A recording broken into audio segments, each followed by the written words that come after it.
positions, available than there are people to fill them, and to fill them with the right people. So finding the right fit for your organization takes a lot of time and effort. And once you have the right person, it's critical that you retain them to meet your mission. Today, we'll talk about how to use data to enhance the organization's ability to find and keep employees.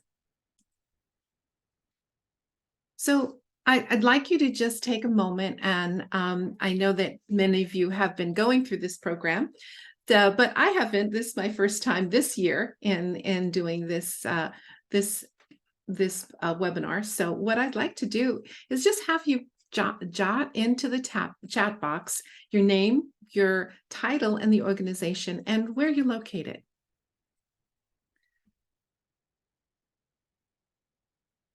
So just, hi, Jacqueline. George, welcome. Welcome. Monique, I live on a Monique Court, so I love that name. And the HR director, Jorge, okay. Oh, Berenice, I hope I said that right. Okay, great. Wilmington, great. So we're going to go ahead and get started with the content. Welcome, everyone. You can continue to add in your names and locations. That would be great. Letitia, welcome. Jasmine, welcome. So first, we're going to cover recruitment, and then we're going to look at retention. So in the recruitment, we're going to look at analytics. We're going to look at pipeline. And the retention, it's kind of the who, why, and how do people stay with you? And we're going to look at an exit interview template. And also, we do have, and Andreas, we do have that handout. So if that's something that we could give to individuals, that would be great. So, and welcome, Carla and Nesta. And if I haven't seen you, Melody, I see you as well. So everybody, welcome, and keep adding your names in. So let's get into a poll. So how well does your organization maintain recruitment and retention data?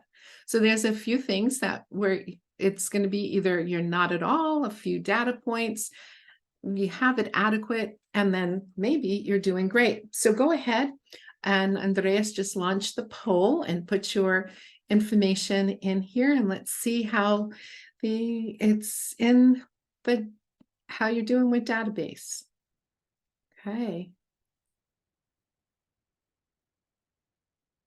I see that we're seeing a few data points. Oh, somebody's doing great. That's wonderful. That's wonderful to hear. So how are we doing? Close to wrapping it up? Yeah, okay. It says 15 out of 19 that have responded at this point. Okay, there's still a moment or two for you to enter in the information if you haven't yet, your responses, and then we'll show what if you can see, can everybody see what the poll is, or do you have to end it first? I can end it. Yeah, it looks like 19 out of 20. That seems pretty fair. Mm-hmm. All right, I'm going to end the poll. Okay. And now we'll see the results. Okay, so majority of the people have a few data points or adequate information. A few of you you're doing great. So hopefully you can get a couple of tips from this. And there's a few of you have no data points that you're gathering these days. So hopefully at the end of this session, you'll start thinking about how you can start to get that data, because it's so critical. Thanks so much for sharing that information.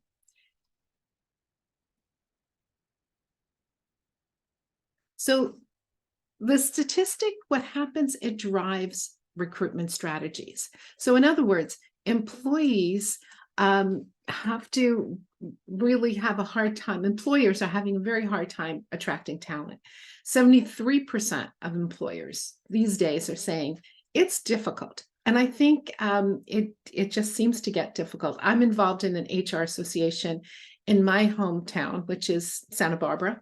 And we talk about that all the time and how difficult it is to really attract talent, the talent that you need, especially. A lot of people are kind of, either set in their positions or not moving, or and few are starting to look for it, for different positions. So the data that you gather will improve your ability to hire that right person.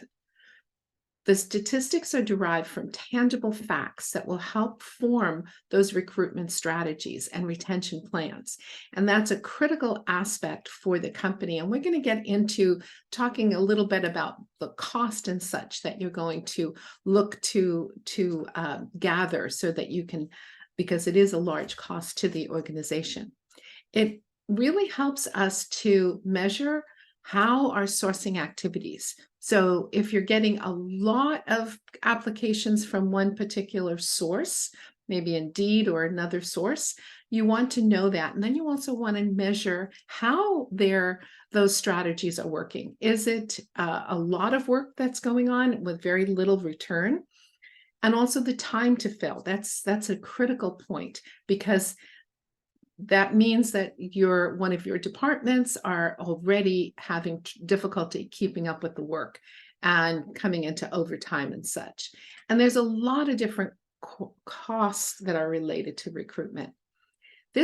Having the data allows us to explore why the recruitment efforts are not successful. And data influences that whole workforce planning, such as where we need people, who we need, how many do we need to hire, what kind of talent is needed. So we have to look at what the statistics do for us. First, it's efficiency.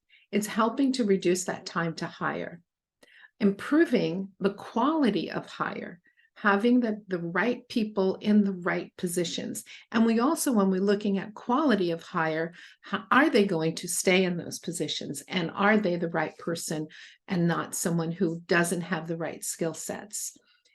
Optimizing the cost, because the cost can get out of hand for recruitment, and tracking what is happening with those different strategies that you have, the different sourcing activities, and looking at diversity and tracking that. We're very big, strong push for diversity, equity, and inclusion. And this data helps to support your efforts and actually track the efforts that the company is making. And it helps you really looking at the future. Like, what do we need? And that's in this environment with AI and all of the different things that are going on, what does the future look like? And this helps us with saying where we are today, where do we need to be in the future in terms of recruiting. One of the things is having a pipeline. And hopefully your organizations have those particular pipelines. That means, how many people do you have in that whole way of the different stages, like from the application stage to all the way through the initial interview, the second interview, and whatever else is the process within your organization to get to a hiring position. So you have to look at, how many applications do you have? What about your internal postings? Are people applying and knowing that there's other opportunities within the organization? How many are actually going through screening? In other words, that initial call that the recruiter has to screen if this person has the skill set to go on into the interview process. And then it's also tracking how recruiters are doing within their pipeline. How are they working through their pipeline? And is one recruiter overloaded as opposed to another? And so that this way you can balance that workflow. And then also that pre-screening and then all interviews. So I'll give you an example of what a pipeline might look like. And there's lots of different formats. But here you can see you have the candidate, you have a job number. Let's say that there's different job numbers, that sometimes organizations have different job numbers for different positions. And then you have the candidate name. And then you have when they applied. Now, these, as you can see, a little bit older dates here, but it kind of gives you the idea here. So where are they at? So where are they at in that hiring process? So as you can see, the number one, Aaron, is already hired. And that's what you're tracking. Then you have the other individuals that are going through either testing, or if they went only to testing, like, for example, the second individual decided not to take any tests, not to continue on. So that just shows that that person did not want to move forward with the recruiting process. And so it kind of tracks. So what this information is telling you is, okay, where is that sourcing of the second candidate? Where did that sourcing come from? Are you advertising correctly for the right skill sets? And then where are you need to really focus on? So, for example, you might see that that the HR person is not recommending to the hiring manager, or the hiring manager is really saying, this isn't the right fit for my organization. And then also who has the final decision. So you can really start tracking all of this information. And thank you, Andreas, for posting the handout. So we have another poll for you. Which metrics do you currently track? Are you tracking days to fill a position? Are you tracking cost to hire? The effectiveness of the sources, the EEO, tracking kind of the diversity in there, and maybe nothing at this point. So if you can just kind of put in there, what are you currently tracking? And I see that we have a few people that are not tracking anything. Days to fill, EEO tracking. Great. And quite a few are not tracked. Quite a few individuals are saying that their organization is not tracking at this point in time these particular metrics. And let's see how we're doing with a few more, another minute or so. If you can, just put that into the poll.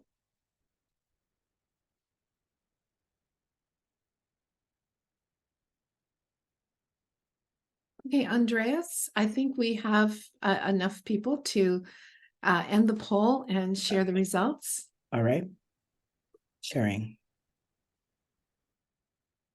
Okay, so I can see that majority of the people on the phone in their organizations are not tracking these particular ones. And some are tracking just the EEO, and some are tracking the effectiveness of the sources.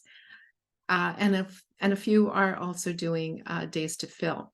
Cost to hire is kind of a difficult one, but we'll get a little bit more into how to look at that as well.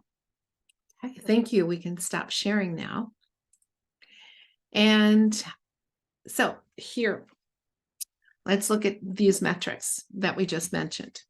Days to fill. It's looking at how long it took to actually fill the position and how many people went through that. So in other words, you look at how long per person, gather that information, and then divide it by the number of people. So then you have the average time of days to fill. Cost to hire, as I mentioned, this one's a little bit more difficult to calculate. There could be some budgets around that. But think about the cost to hire. It's not just the recruitment. It's not just maybe costs that you might have in posting to these various sites. It's actually looking at the cost the kind of softer costs that doesn't go into those hard costs. Well, that what I mean by that is think about a particular department.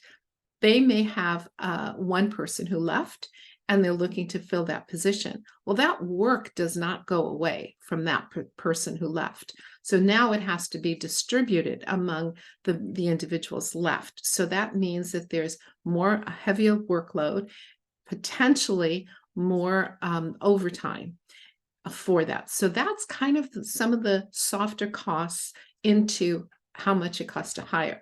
That time that it takes to get someone in and the impact to the individual department. And so what you're looking again is how much to try to figure that out is really difficult, but at least look at the budget and look at the time and the cost of the recruiter and the other costs as well, and then divide it by the number. But there's even more. And if you think about how long it takes to get somebody ramped up in a new position, sometimes it's 90 days.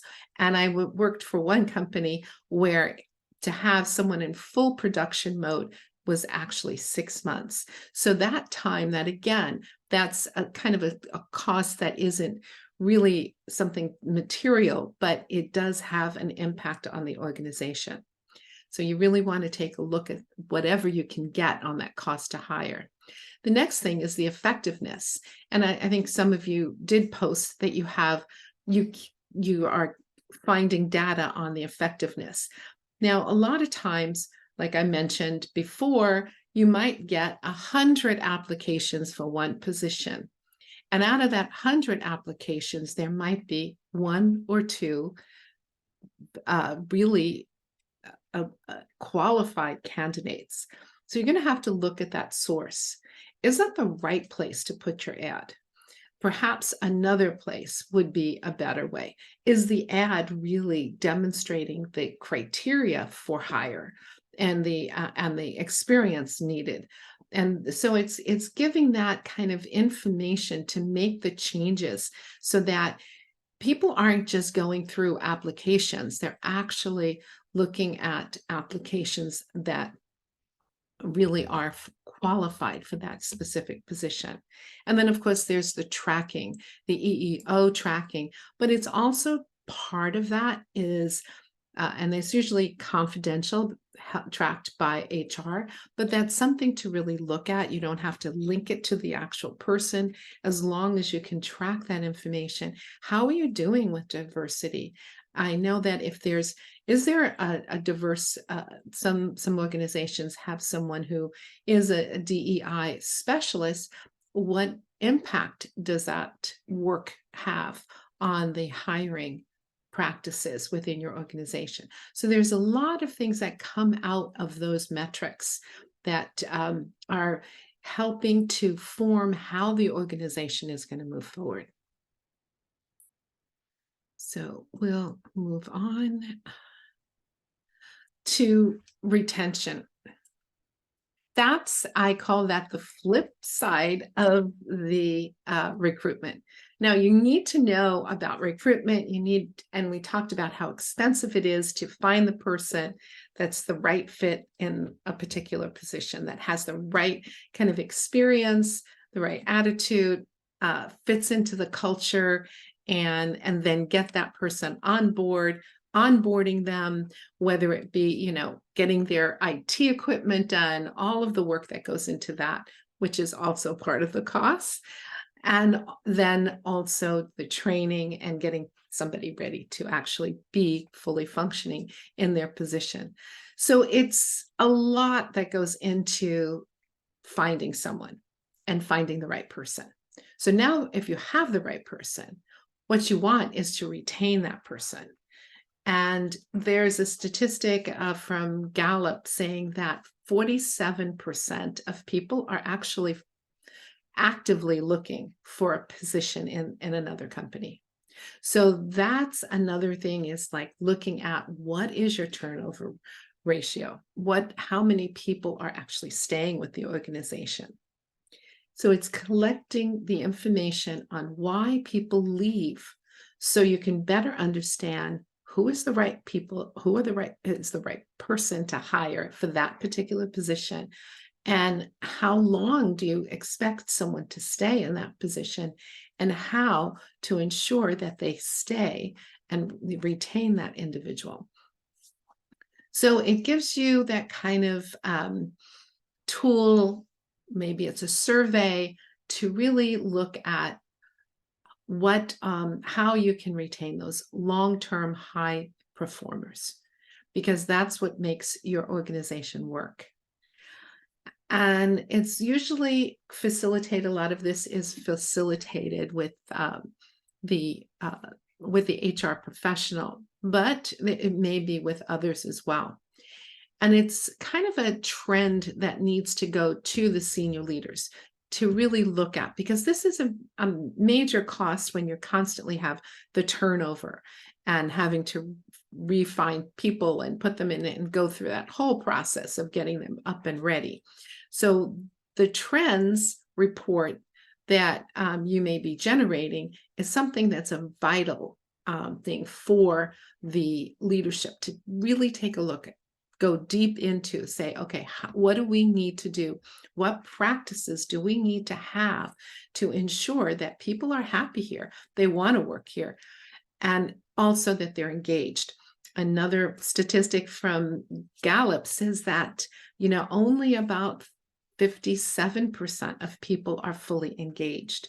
And so they're either quietly quitting, really in their position, but not engaged in that position, or they're actively looking to move out of the organization. So part of that is getting those exit or stay surveys. We'll get deeper into the exit and stay survey interviews in a little bit. And then the survey also to look at how, and a lot of that has to do with employee engagement surveys, looking at what are the key areas that people are saying that they're a little disengaged. A lot of that has to do with management. And who do you have the strength in management? And that might be some sort of statistic that can show that there's a need for like leadership training or coaching to really kind of bring up the managers, because statistics show that one of the main reasons people leave is because of their manager. So that's another thing, that to keep those trends and understand, okay, if one particular manager, a lot of people are leaving, you want to go deeper into that. Why are they all leaving?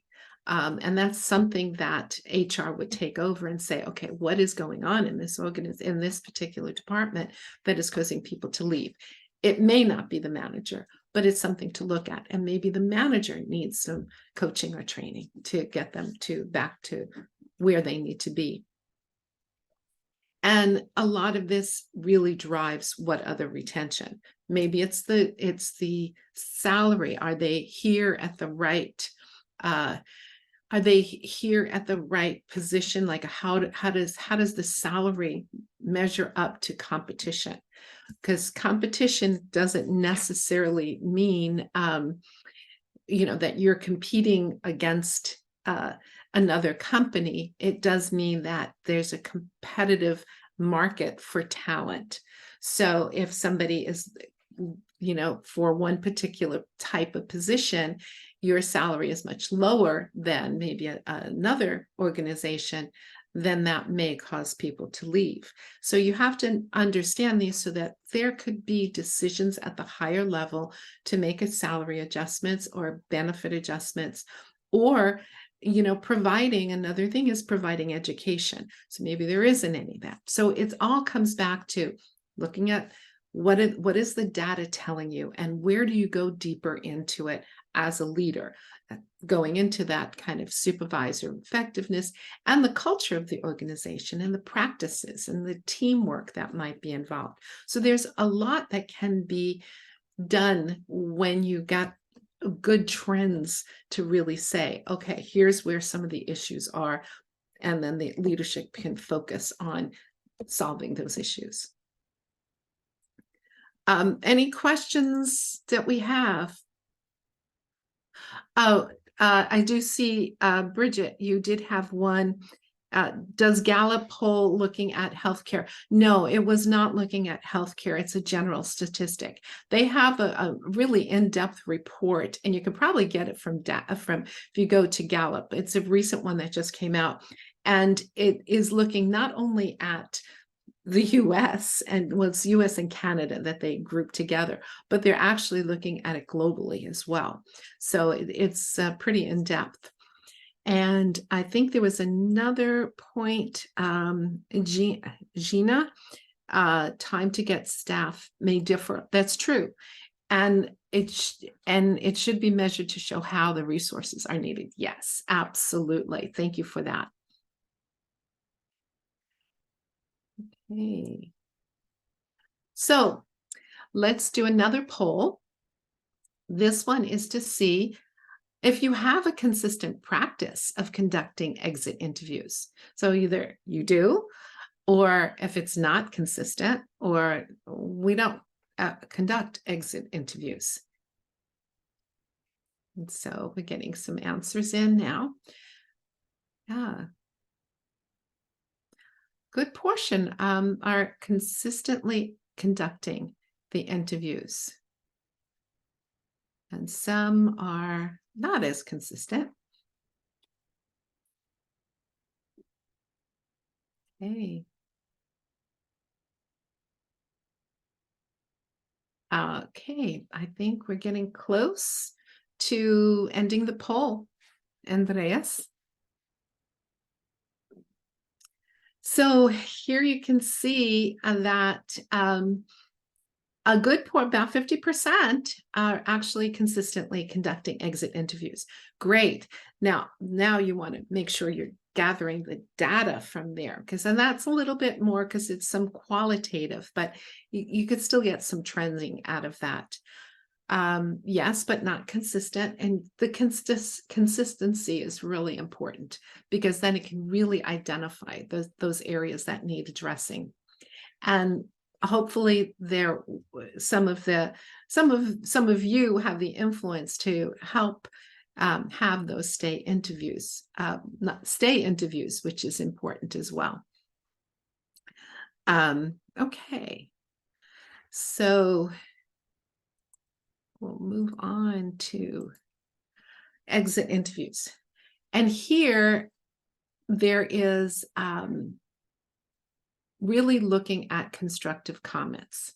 So it's really hard for a lot of people, especially if they're leaving and they're unhappy.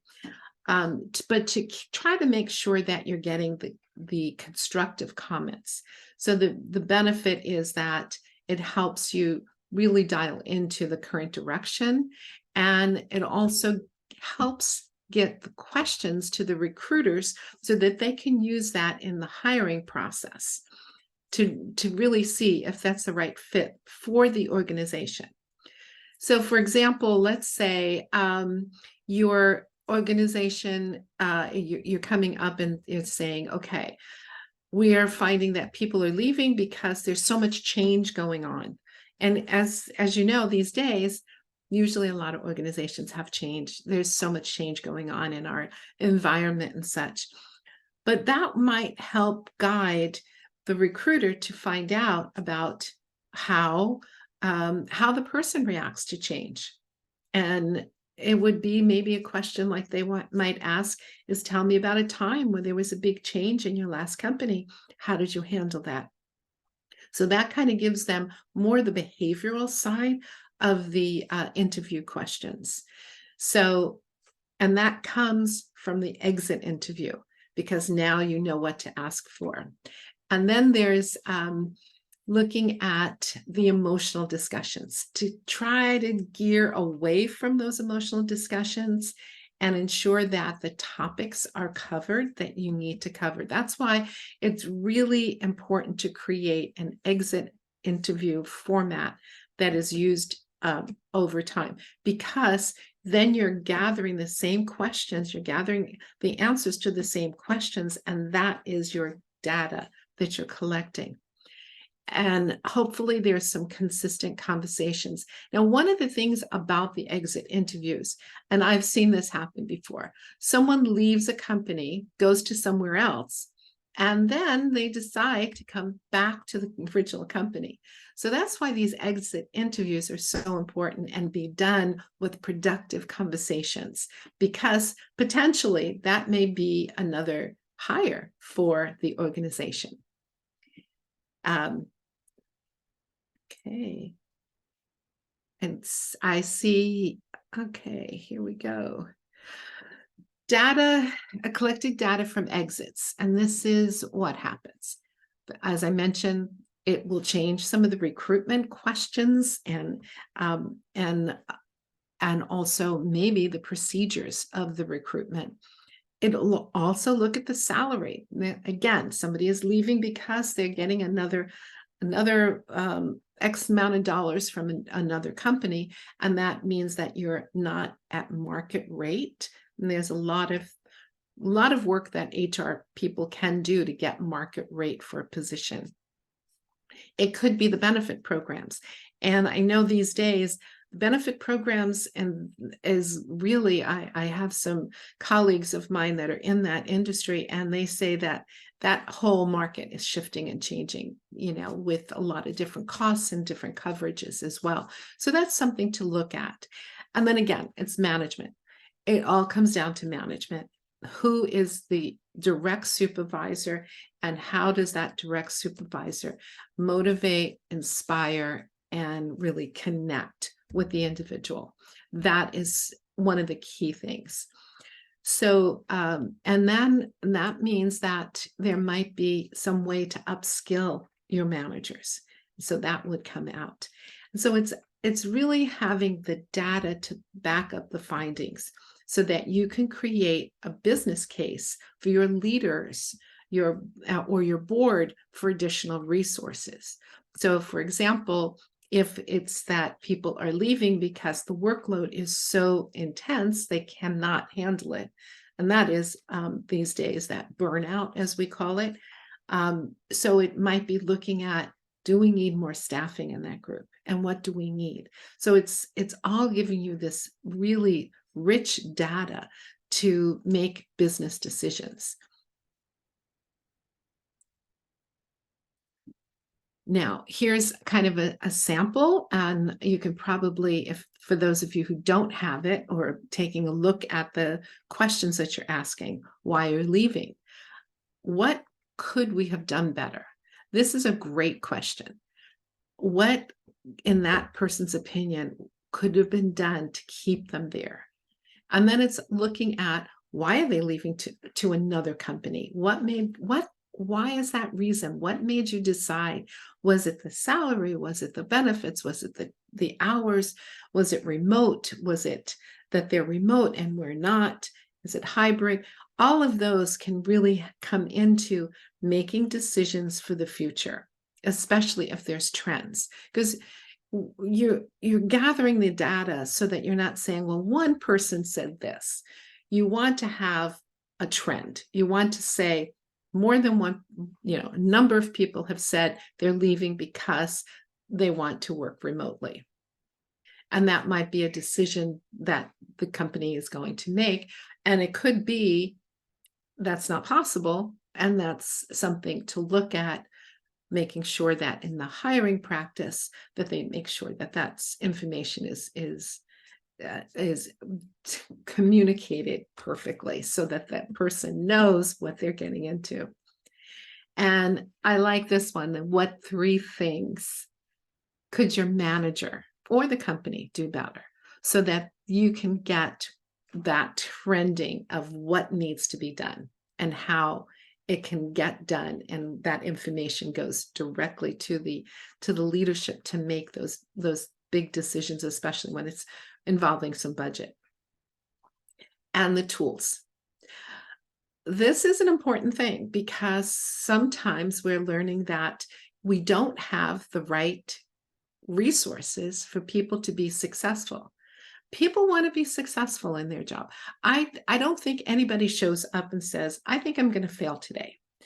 I think people come in, and for the most part, come in and they want to do their best work, and they want to feel recognized, and they want to feel appreciated, and they want to feel that they're adding value. I know that's important to me, and I think it's important to pretty much majority of the people that we hire these days.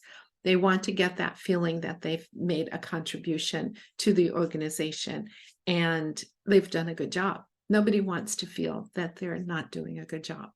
So part of that is making sure that they have the right tools to do their job. And that, again, could come back, if there's a trend, can come back to the leadership to say, we need this new software, we need this whatever, this new tool to make sure that we're not losing people because of it. Now, this is another thing that may or may not be done. These are called stay surveys or interviews.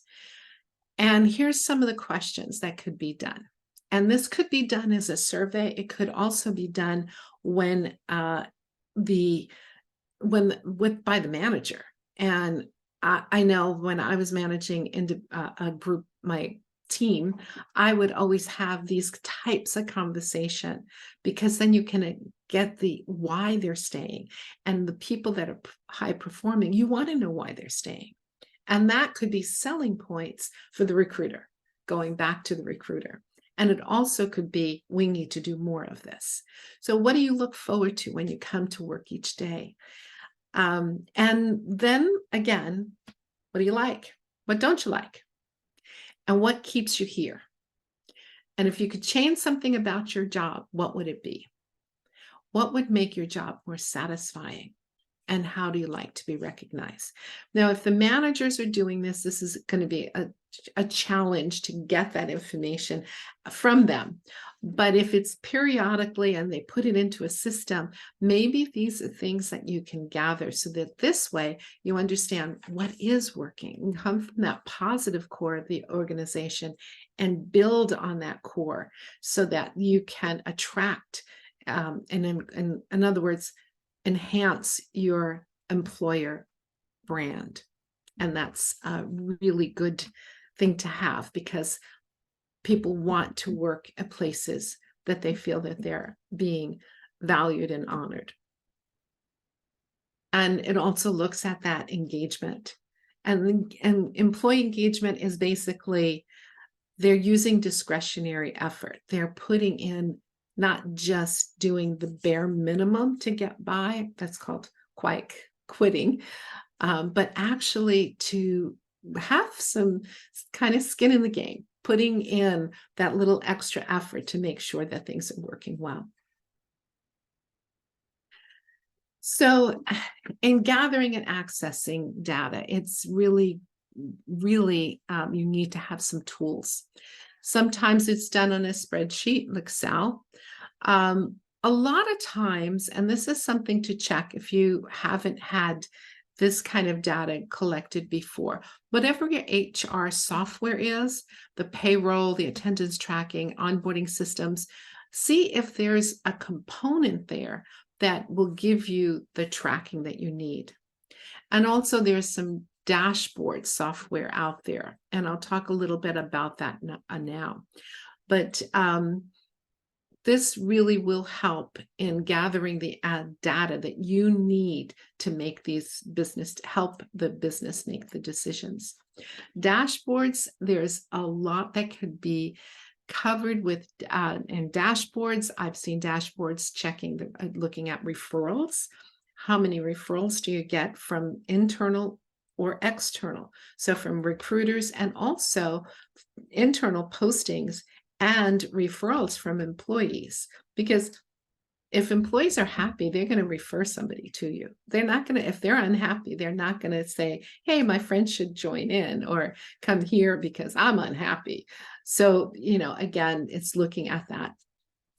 And then looking at, the career page, and who's going there, and how many times people are looking for something on your website. And then also getting information from other recruitment sites like Indeed and others. And then job boards, do you have other job boards out there? Maybe some that are specific to your industry, as well as your professional groups. And to see if there's some sharing of information across your particular healthcare areas. So this is an example of a dashboard, and there's so many different types out there, and lots of different systems. It's where you're going to point your data collection efforts. So for this particular one, they're looking at, if you look at the funnel, they're looking at the applications. 100% of their applications came in. So how many made it to phone screening? And then you can see that 74% made it. And then you have how many actually got to doing an interview, 55%. And if then it was like, is it not now an on-site interview or a deeper interview? And then if an offer was made, and then how many actually hired? So in this particular case, their average is about, for every 100 applications, 39% or 39 people could be hired. That's a really good average to go through. And then you look at the efficiency of hiring. So you can see here it takes 31 days for someone to go through all of the steps, the hiring steps. And it goes to hired. It doesn't go beyond hire, but that's something else that can be tracked as well. And then it's giving you monthly and different ones. So what you want to have is, where are they going to pull that data from? Where are they going to pull it from? So part of it is looking at where you have those data points, and then how do you connect into that particular system to bring it into a dashboard. Dashboards are really very powerful, and I haven't created one myself, but I have been with a group that created a dashboard, and you get so much great information by just a snapshot. And that is something, if you can, to really start investigating into how you can get the data points into a dashboard to display. So we're really at the end of my presentation, and we'll have some time for some Q&A if you'd like. So now we kind of went through how useful it is to measure the recruitment and retention data, and how to be efficient in there. What are the key metrics? So this is starting out saying, okay, you have all this different information here. What are the key metrics that your organization needs? And that's working with your your HR partners or the upper management to say, okay, what key metrics do you need or they want to see? And that's meaningful for you. You have now a good amount of what can be tracked, what would have the benefit of it. So to kind of get to that point, and then look at the tools that you have available. How can you have a report on starters, what to start and what to leverage? So how do you have those starters and levers? So how are you going to collect that data to report out, here's what we need to do differently, or here's what we need to do better? And here's what we need to do consistently, and just keep building on your strengths. And how can you get that information to create the effective people strategies? So I'll kind of end here and open it up for questions. Andreas? Yes, if we can, feel free to type in your questions in the chat, or you can also unmute yourselves to ask Mary Jean any questions before we wrap up today.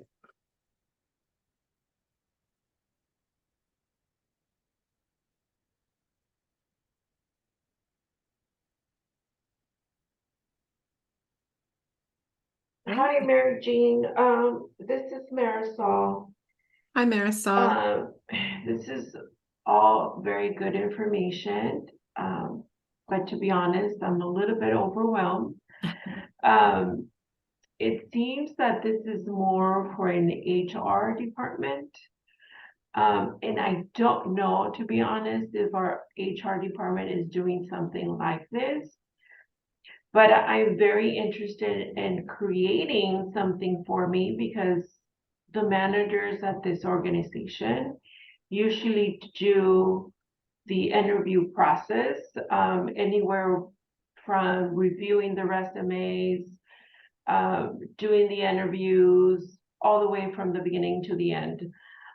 So we are our own HR department, if you want to say. Mhm. So, but is there something easier for managers like myself that we can utilize to track um, those, resumes or candidates or stuff like that?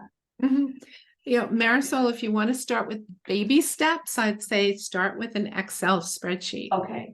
Just put in what you want to track, like, okay, this, and if you look at that, and I think you have a copy of it in your handout, if you look at that kind of pipeline report, that's kind of what you want to start with, is looking at, okay, employee, where did this applicant come from? What is the source? How many, and then track, here's when I first started with this applicant, and now I know, 1 week later, it's taking me 30 days to just get to the next interview, those types of information. So you can start really small.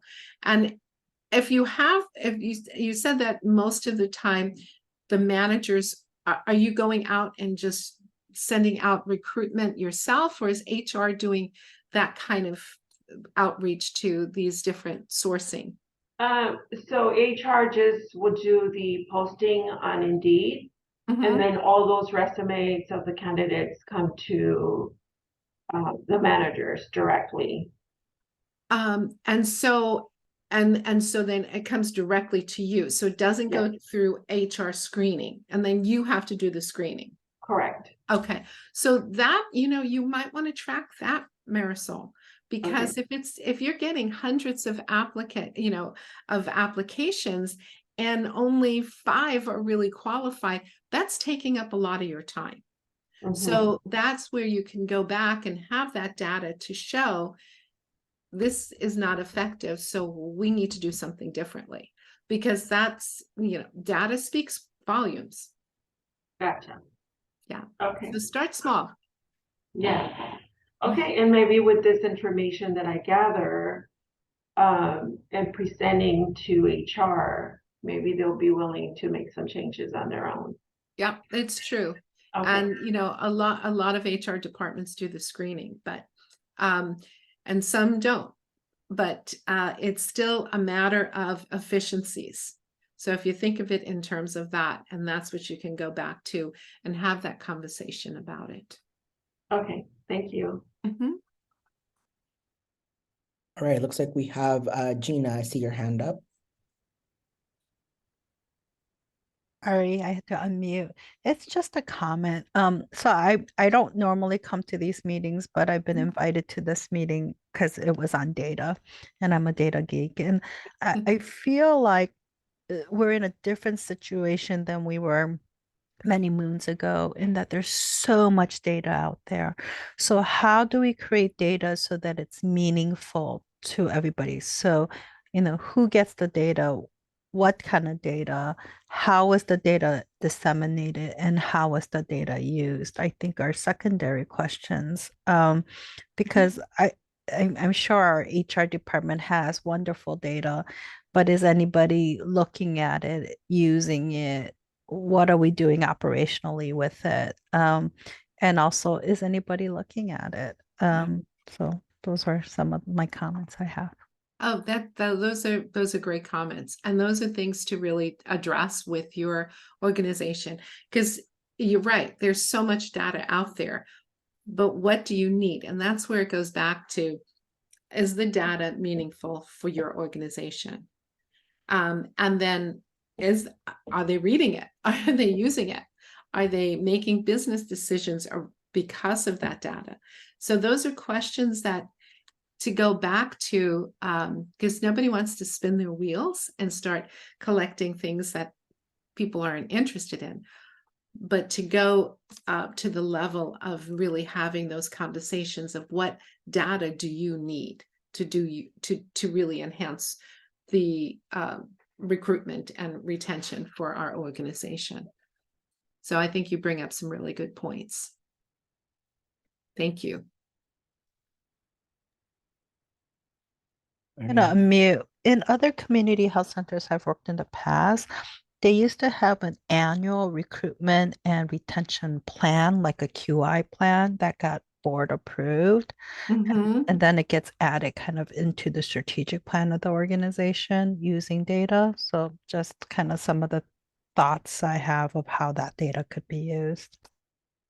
Definitely. That is an absolute perfect place for data decisions to be made, is especially if they're doing a full annual report to kind of predict what they're going to be doing for the following year, or the even into 2 or 3 years. And that it might include some of the software or building a dashboard.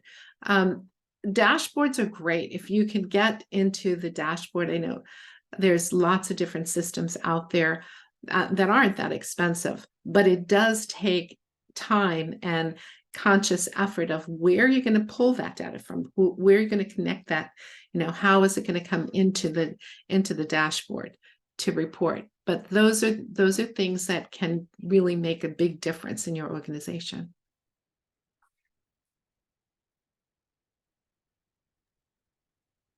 All right, thank you for that, Gina. And do we have any other questions for Mary Jean? I don't see any in the chat.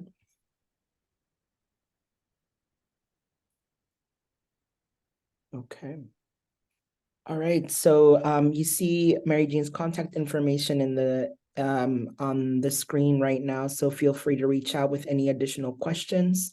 Mary Jean, I want to say thank you again for coming back for this cohort and doing a presentation on data, super useful information. And yes, we'll be in touch in the future for other collaborations. Mary Jean is also part of the Expert Effect team that's supporting also the consults and individual consults with each of you. So yeah, a really great org that we've partnered up with. So thank you very much for being here today. And then just lastly, before you all head out, I know we have about 3 minutes left. I want to make a couple of announcements, but while I do that, I'm going to launch the poll for today's experience on this training. And then I also want to do a giveaway, but let me start off with the announcements first. One is I send an email out just reminding you all to please schedule your coaching sessions with your Expert Effect coach. We're kind of wrapping up the end of the program. We want to make sure that you take advantage of those coaching sessions for your individual teams. The other thing is if you need additional coaching sessions, we do have the capacity to do that. So even if you schedule them out and you haven't gotten to the end, but you think that you might need extra coaching sessions, we can definitely do that. The other thing is, make sure that you're checking Chatter for any information content. All of the content that we've shared with the PowerPoints, any handouts, they've all been uploaded and are updated in Chatter. If you're having issues with logging in, please let me know, and I'm more than happy to reset your password to get you logged into that. And then just lastly, so Mary Jean, I'm going to stop sharing your screen really quick. Okay. All right. We're going to do just a small giveaway, $25 gift card. I put all of your names in here, and we'll see who wins today.